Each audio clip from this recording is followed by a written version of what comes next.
അപ്പോൾ പ്രിയമുള്ളവരെ, സമയം 9 മണി കഴിഞ്ഞ് 9 മിനിറ്റ്. Reporter breaking. ചേരിതിരിഞ്ഞുള്ള മുഖ്യമന്ത്രി ചർച്ച അവസാനിപ്പിക്കണമെന്ന ഹൈക്കമാൻഡ് നിർദ്ദേശം മറികടന്ന് സമൂഹ മാധ്യമങ്ങളിൽ വീണ്ടും കോൺഗ്രസ് മുഖ്യമന്ത്രി ചർച്ച സജീവമാകുന്നു. പ്രതിപക്ഷ നേതാവ് വി ഡി സതീശന് വേണ്ടിയാണ് വ്യാപക പ്രചാരണം. നിയുക്ത മുഖ്യമന്ത്രി വി ഡി സതീശൻ എന്ന പേരിലാണ് ചർച്ച. ജയിപ്പിക്കാൻ അറിയാമെങ്കിൽ ഭരിക്കാനും അറിയാമെന്നാണ് തലക്കെട്ട്. 32 MLA-മാരുടെ പിന്തുണ വി ഡി സതീശനാണെന്നും പ്രചരിപ്പിക്കുന്നുണ്ട്. സ്വകാര്യ ചാനലിൽ മുഖ്യമന്ത്രി സർവേയിൽ വി ഡിക്ക് വോട്ട് രേഖപ്പെടുത്തണമെന്നും ആവശ്യമുന്നയിക്കുന്നുണ്ട്. ആർ റോഷിപ്പാലുണ്ട് കൂടുതൽ വിവരങ്ങളുമായി. ആർ റോഷിപ്പാൽ, ഹൈക്കമാൻഡ് ഒരു സംശയത്തിനും ഇട നൽകാത്ത വിധത്തിൽ വ്യക്തമായി അത്രയും ക്ലാരിറ്റിയോടുകൂടി പറഞ്ഞതാണ് ഹൈക്കമാൻഡ് ഒരു തീരുമാനമെടുക്കും, ആ തീരുമാനം എല്ലാവരും അംഗീകരിക്കണം, അതുവരെ ഇത്തരം പ്രചരണ പരിപാടികളോ ഫ്ലെക്സ് യുദ്ധമോ പാടില്ല എന്ന് പറയുമ്പോൾ സാമൂഹ്യ മാധ്യമത്തിൽ ഒരു ദിവസത്തെ ചെറിയ ഇടവേളയ്ക്ക് ശേഷം വീണ്ടും തലമുക്കി തുടങ്ങിയോ പല അനുകൂലികളും? റോഷിപ്പാൽ, അരുൺകുമാർ, KPCC ആദ്യം സാമൂഹ്യ മാധ്യമത്തിലെ മുഖ്യമന്ത്രി ചർച്ച വിലക്കി. പിന്നീട് ഹൈക്കമാൻഡ്, അത് സാക്ഷാൽ രാഹുൽ ഗാന്ധി തന്നെ നേതാക്കളോട് നേരിട്ട് പറഞ്ഞു.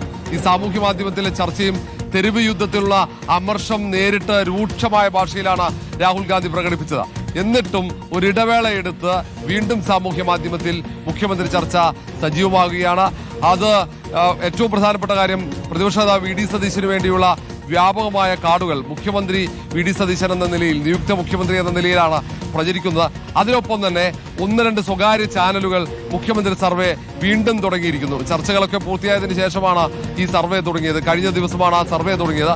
ആ സർവേയുടെ ലിങ്ക് ഉൾപ്പെടെ പ്രചരിപ്പിച്ച് വി ഡി സതീശൻ അനുകൂലമായി വോട്ട് രേഖപ്പെടുത്തണം എന്നാവശ്യപ്പെട്ടുകൊണ്ടാണ് പ്രചാരണം നടക്കുന്നത്. ഏതായാലും പ്രധാനപ്പെട്ട നേതാക്കളായ KC വേണുഗോപാൽ, വി ഡി സതീശൻ, രമേശ് ചെന്നിത്തല, ഈ 3 പേരും മല്ലികാർജ്ജുൻ ഖാർഗെയുടെ വസതിയിൽ നിന്ന് പുറത്തേക്കിറങ്ങി രാഹുൽ ഗാന്ധിയുടെ നിർദ്ദേശപ്രകാരമാണ് ഇനി തെരുവിലേക്ക് ഇറങ്ങാൻ പാടില്ല, പ്രചാരണം നടത്താൻ പാടില്ല, തർക്കങ്ങൾ ഉണ്ടാകാൻ പാടില്ല എന്ന് പറഞ്ഞത്. അങ്ങനെ അവർ നൽകിയ നിർദ്ദേശം പോലും ഇപ്പോൾ അണികൾ ലംഘിച്ചുകൊണ്ട് അവർക്ക് വേണ്ടി പ്രചാരണം തുടങ്ങിയിരിക്കുന്നു. ഏതായാലും സതീശൻ ക്യാമ്പും പ്രചാരണം നടത്തുമ്പോൾ രമേശ് ചെന്നിത്തലയുടെയും KC വേണുഗോപാലിന്റെയും ക്യാമ്പ് നിശബ്ദമായി നിൽക്കുകയാണ്. ഏതെങ്കിലും തരത്തിൽ പ്രചാരണം നടത്തിയാൽ അതിന്റെ ഉത്തരവാദിത്തം നേതാക്കൾ ഏറ്റെടുക്കേണ്ടി വരും എന്ന ഭയം കൊണ്ടാണ് ഇപ്പോൾ രമേശ് ചെന്നിത്തലയുടെയും KC വേണുഗോപാലിന്റെയും ക്യാമ്പ് മൗനം പാലിക്കുന്നത്. എന്നാൽ വി ഡി സതീശനെ അനുകൂലിക്കുന്നവർ സാമൂഹ്യ മാധ്യമത്തിൽ ഇടവേളയ്ക്ക് ശേഷം പ്രചാരണം ശക്തമാക്കുകയാണ്. Arunkumar, okay, thank you. റോഷിപ്പാലാണ് വിവരം നൽകിയത്. പലതരത്തിലും എത്ര അടങ്ങിയിരിക്കാൻ പറഞ്ഞാലും അങ്ങോട്ട് അടങ്ങിയിരിക്കാൻ പറ്റില്ല. സോഷ്യൽ മീഡിയയിൽ എന്തെങ്കിലുമൊക്കെ പോസ്റ്റ് ഇട്ട് അപ്പുറത്ത് നിൽക്കുന്ന നേതാവിനെയോ അവരുടെ അണികളെയോ ഒക്കെ ഇങ്ങനെ പോക്ക് ചെയ്തുകൊണ്ടിരിക്കുക എന്നുള്ളതാണ്.